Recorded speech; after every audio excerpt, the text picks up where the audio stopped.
મિત્રો, નગરપાલિકાની વારંવાર થતી ભયંકર બેદરકારીઓના લીધે શહેરમાં દુર્ઘટનાઓ બનતી રહે છે, જેમાં આખલાઓનો ત્રાસ હોય અથવા તો હાલે જ આજની તારીખમાં રાપરના એવા ભરચક વિસ્તારમાં બસ સ્ટેન્ડની બાજુના શોપિંગ સેન્ટરને આખું માળખું ધરાશાયી થઈને નીચે પડી ગયું.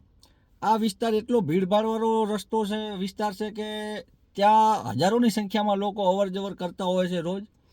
આખા રાપર તાલુકાના લોકો ત્યાંથી નીકળતા હોય છે. ત્યાં ખાણીપીણીની લારીઓ છે, ત્યાં મેઇન બજાર કહેવી શકાય. બસ સ્ટેન્ડની બિલકુલ બાજુમાં જ આવું આખું એક બિલ્ડિંગનું સજુ ધરાશાયી થઈ ગયું હોવાના કારણે દર્જનો વાહનોમાં નુકસાન થયું છે. ભાગ્યે એ વખતે ત્યાં વાહનો જ પડ્યા હતા તો કોઈ માનવને નુકસાન નથી થયું, પણ આ બેદરકારીના લીધે કેટલા બધા વાહનોને નુકસાન થયું છે. ટૂંક સમય પહેલાં જ રાપરના સહયોગ આરોગ્ય કેન્દ્રની બાજુમાં એક ગટરનો ખાડો ધરાશાયી થતાં ત્યાં 2 શ્રમિકો અંદર પડી ગયા હતા. એ તો કુદરતી રીતે એમનો બચાવ કરવામાં આવ્યો હતો, ત્યારે લોકો હાજર હતા. એટલે ત્યારે પણ મેં ચેતવણી આપતા કીધું હતું કે રાપરમાં હજી આવી ઘણી બધી જર્જરિત જગ્યાઓ, ખાડાઓ અને ઇમારતો છે. જો નગરપાલિકા સમય સૂચક આમાં ધ્યાન નહીં આપે તો મોટી દુર્ઘટનાઓ થઈ શકે છે, ને આજે એના પરિણામે આ દુર્ઘટના બની છે.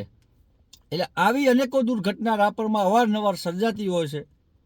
નગરપાલિકા આ બાબતે બિલકુલ મૌન છે, કોઈ કામગીરી નથી કરી. રખડતા ઢોરનો ત્રાસ હોય કે આવા જર્જરિત બિલ્ડિંગોનો હજી રાપરમાં હજુ પણ આવનારા સમયમાં આવી ઘટનાઓ સર્જાય ને કોઈ લોકોના ભોગ લેવાય તો કોઈ નવાઈ નથી.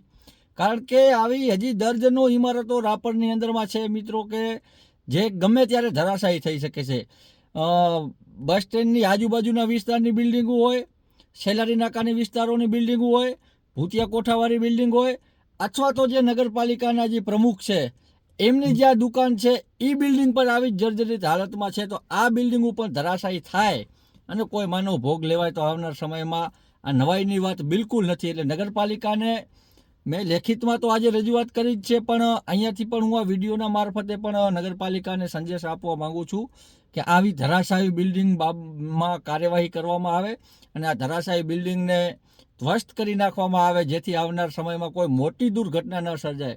અન્યથા દુર્ઘટનાઓ સર્જાય તો લોકોના ભોગામાં લેવાઈ શકે એમ છે. અને એક આ જીવતા બોમ્બ સમાન બિલ્ડિંગો રાપરમાં હજી પણ ઘણી બધી છે. એ બિલ્ડિંગો ઉપર ત્વરિત કાર્યવાહી કરવાની હું રાપર શહેર કોંગ્રેસ સમિતિ વતીથી ઉગ્ર માંગ કરું છું. આ મારી માંગણી છે અને આખા શહેરની પણ આ જ માંગણી છે. કારણ કે મેન બજારના વિસ્તારોમાં જો આવી જર્જરિત હાલતમાં ઇમારતો હોય અને એ ઇમારતો ક્યારેક ક્ષતિગ્રસ્ત થશે, દુર્ઘટનાગ્રસ્ત થશે તો આપણે ધાર્યું નહીં હોય એવું આમાં નુકસાન થવાની ભીતિ છે, સંભાવના પૂરેપૂરી છે. જેથી નગરપાલિકાને અહીંથી હું ફરીથી રજૂઆત કરું છું અને વિનંતી કરું છું કે આવી તમામ ધરાશાયીઓ બિલ્ડિંગ ઉપર કાર્યવાહી કરવામાં આવે અને આ બિલ્ડિંગોને ધ્વસ્ત કરવામાં આવે અને આ કામ તાત્કાલિક અસરથી કરવામાં આવે, જેથી આવનારા સમયમાં જે આજે રાપરમાં દુર્ઘટના સર્જાઈ આવી કોઈ બીજી ભયંકર દુર્ઘટના ના સર્જાય એની આપ કાળજી લેશો એવી હું અપેક્ષા રાખું છું. અને તાત્કાલિક અસરથી યુદ્ધના ધોરણે જેટલી પણ આવી બિલ્ડિંગો છે એનો સર્વે કરીને એને પાડી નાખવામાં આવે એવી મારી માંગણી છે. ધન્યવાદ.